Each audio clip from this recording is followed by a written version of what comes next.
Hey everybody, welcome back to Church Talk. We're talking about everything involving the local church. My name is Rob, and today we're going to be talking about what you can expect with visiting worship teams or bands.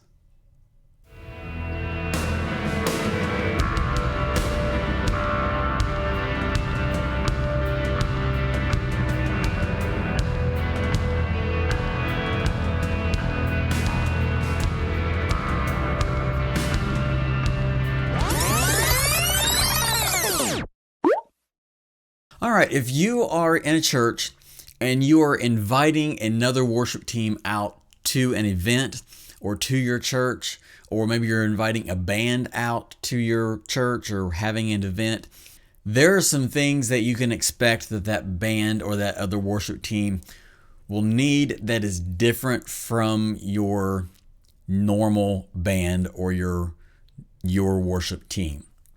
Now, all this can be a little bit different depending on what you're doing, depending on the event that you're having. If you are having a band come or another team come, these things can be a little bit different, but I do want to just kind of share with you just briefly a few things that you can expect when inviting another team out. Number one will be the different methods that they use for ministry, different connections. You may have everything on your platform going through direct boxes and going through XLRs, and you have no amps on the stage. Maybe you're using electronic drum kit and you have a band come in and he's brought his own drums. They've brought their own guitars and amps, and they're setting up the way they need to set up. Completely different setup than you, and they don't want to use your drum set. The guy's like, I can't play on an electronic kit. I need to use my own kit. A lot of times people will be like, man, you can play whatever's there. But really, will we do the same thing with a bass player or a guitarist? Do we all share instruments? Not really.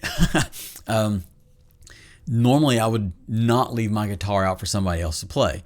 And I wouldn't play somebody else's guitar. But I know drums are bigger, and usually we do end up sharing drums and keyboards.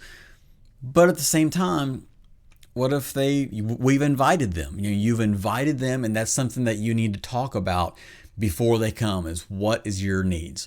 Do you need a different drum set? Can you play on this kit?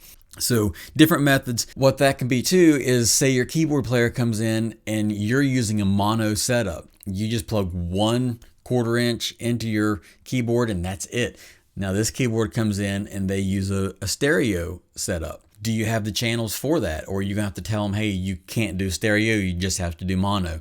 There's a give and take there with both. But if you're inviting people to come out, these are some things that you need to be aware of, is how they set up, and can we set them up the way that they need to be set up? Or what are some things that they need to change that we can't provide? Same thing with your guitar. Some guitarists will use an amplifier, some will not. So we need to know, what are they going to be using? If they bring an amp, where can I put that amp? Do I have a place off stage that I can put it backstage somewhere and mic it and control that volume?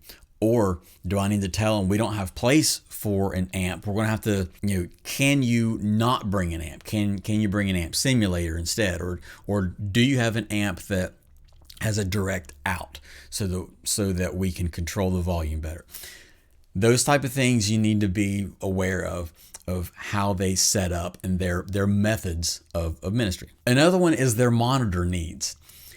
If you have say you're on wedge monitors and they are used to in-ears, and say they're a band that plays with clicks and tracks, and you do not have in-ears set up, you need to make sure that you tell the band that you are asking to come visit and come play that you use wedges, because they're not going to be able to use their tracks and their clicks and their guides with wedge monitors. They have to use in-ears for those. So if that band is used to leading with the clicks and tracks and everything, they can't do it now. So they need to be prepared to play with wedges and play without those other tools.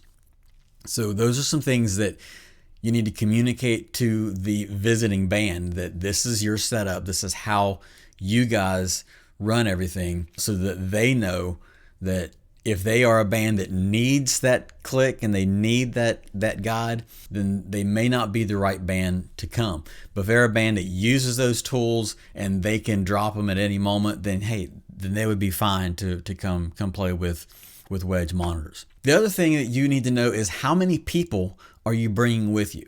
How many people are on your stage at a time? How many instruments do you have? How many microphones? How many connections? How many XLRs? All these things is what you need to know and give to your sound guy, because there's nothing worse than a band getting there and they think that, you think, oh, they're just going to use all of our stuff, and they come in and they bring in all their equipment, all their drum set, their guitars, their amps, and even in some cases their microphones, and they want to connect into your system, and you've got just a short little while to get everything reconnected and everything situated, and then do a sound check. There's just not that much time, and most of the time it doesn't work out so well. There's sound checks going right into the time we're supposed to be starting. So these are things that you need to know about before you start. The next thing is buzzing equipment. When you have your own equipment there and you have buzzing and you have different things going on, you can find out what it is, get it fixed, and set it and forget it. And then years go by and you never think about it again. Then you have a visiting team come in, and all of a sudden their grounds are a little different. You need ground lifts or whatever. You need isolation. These are things that we need to be thoughtful of, especially a smaller church or a mid-sized church. When we have bands come in, a lot of times we're all volunteers. This isn't something that we do on a day-to-day basis, and it's easy to forget those things. If we can make a list of these are the things that we need to have a conversation about beforehand and write them down so that you can remember the next time you have a band come in. One of the other things is volume.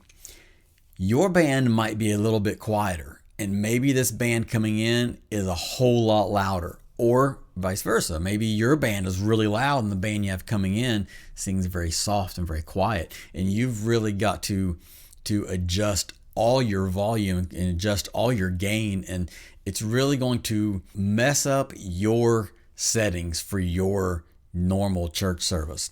Now, depending on the sound system that you have and the console that you have, if it's a digital console that you can set everything and save a scene, it's no big deal. You save your Sunday scene and you create a new scene for this band, and then you save it for if they do come back. And then when you're done, you hook everything back up and you pull back up that scene and you're okay.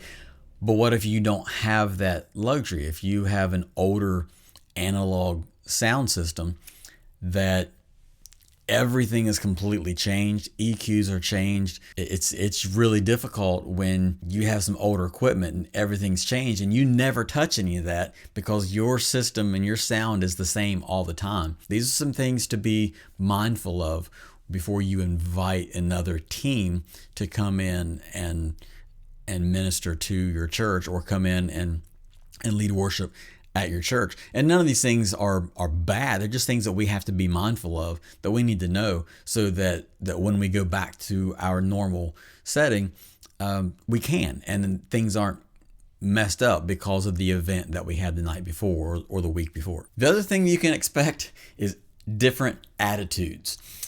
Sometimes band members or singers, people on a worship team can have attitudes. Sometimes they're really good attitudes and sometimes not so good attitudes.